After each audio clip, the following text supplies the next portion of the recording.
ስራ አጥነት ወይም ተቀጣሪነት የእያንዳንዱ ኢትዮጵያዊ ወጣት እጣ ፋንታ አይደለም፣ ይልቁንም ስራ ፈጣሪነት እንጂ። በተለይም ያሉንን ጸጋዎች አሟጦ በመጠቀም ጠንካራ ኢኮኖሚ አቅም ለመገንባትና የምግብ ሉዓላዊነትን ለማረጋገጥ የእንስሳት ሀብት ልማት ዘርፉ አይነተኛ ምሳሌ ነው። በከብት ማድለብ፣ በወተትና የወተት ተዋጽኦ፣ በዶሮ እርባታና በሌሎችም ዘርፎች ከስራ ፈላጊነት ወደ ስራ ፈጣሪነት የተቀየሩት እልፍ ጀግኖች ለዚህ ምስክር ናቸው። በትንሽ ካፒታል ተነስተው ስኬታማ የሆኑት የባህር ዳር ከተማ ወጣቶች ታሪክም ይህንኑ ይመሰክራል። ስንነሳ በትንሽ ካፒታል ነው የተነሳ ነው 30,000 ምናምን ያዋጣ ነው።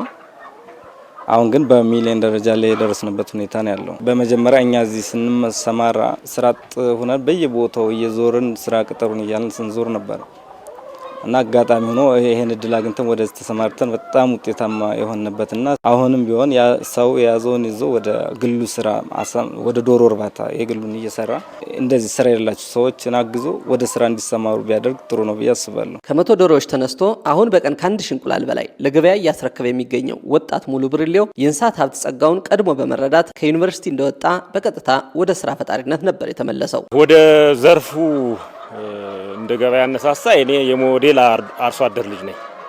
ሙሉ እንስሳት የሚባል ነገር በሳድግ ዶሮ፣ ፍየሉ፣ በጉ፣ ላሙ ሁሉም የእንስሳት ዘርፍ የሚረባበት ቤት ላይ ነበርና ስንማርም ዶሮን አሁን ወደዚህም እንደገባ ዶሮ እያሳደግን እንቁላል እየሸጥን እስክሪብቶ ደብተር እንገዛ ነበር። ግራጁዌት ካረኩ ጀምሮ ዶሮ እርባታ ላይ ነው የጀመርኩት። በ100 ዶሮ ጀመርኩ። አሁን ላይ እንግዲህ በእንቁላል ደረጃ 1000 በላይ ናቸው። 1000 ዶሮ ማለት አሁን ባለው እያንዳንዱ የእንቁላል ዶሮ ከ1500 1600 አካባቢ ነው። ካልኩሌት ሲደረግ ብዙ ብር ነው በብር ደረጃ።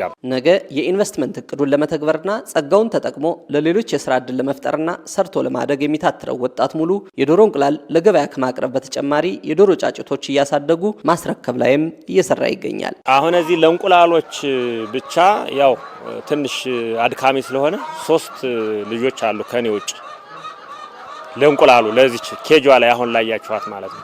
በአጠቃላይ ሌሎች ጋራ ኦልሞስት ቋሚ 9 ልጆች አሉ በስሬ ሰራተኞች ማለት ነው። ጊዜያዊ የሚወጡ የሚገቡ ደግሞ ሌላ ወደ 4 5 አሉ፣ ጥበቃዎች አሉ። ብቻ የሰው ቁጥር የተሻለ ሰዎችን ከጎን ይዤ አብረን እየበላን ነው ማለት ነው። ጎን ለጎን ሌሎችም አሁን ጫጩቶችንም 5000 እስከ 10000 አሁንም በጎን እያሳደኩ ለተለያዩ አሳዳጊዎችና አስጣዮች እያስረከፉ ነው ያለው ማለት ነው።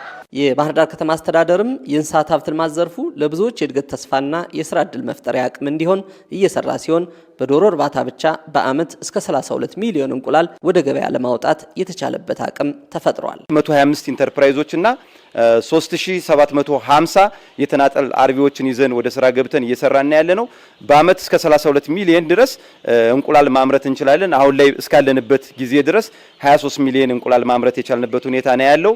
እንግዲህ አጠቃላይ ወጣቶቹን ከስራና ስልጠና ጋር በመቀናጀት ነው እየሰራን ያለን። በአመቱ ይሄን ተግባር ለመደገፍ ከ530 ሺህ በላይ የአንድ ቀን ጫጩት ወደ ከተማ አስገብተን እየሰራን ያለነው።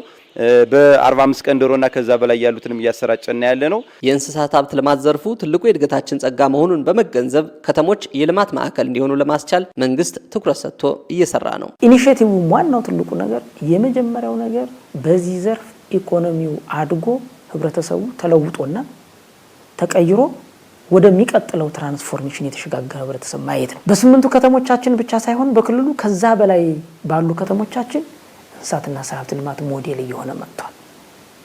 ሞዴል አሁን የወተት መገኛ ከተማ፣ የስጋ መገኛ ከተማ፣ የእንቁላል መገኛ ከተማ እና የሌሎችም ተዋጽኦ መገኛ ከተማ እየሆነ በሚፈለገው ደረጃ ለመሄድ የሚያስችል ጥሩ መሰረት ላይ እንገኛለን።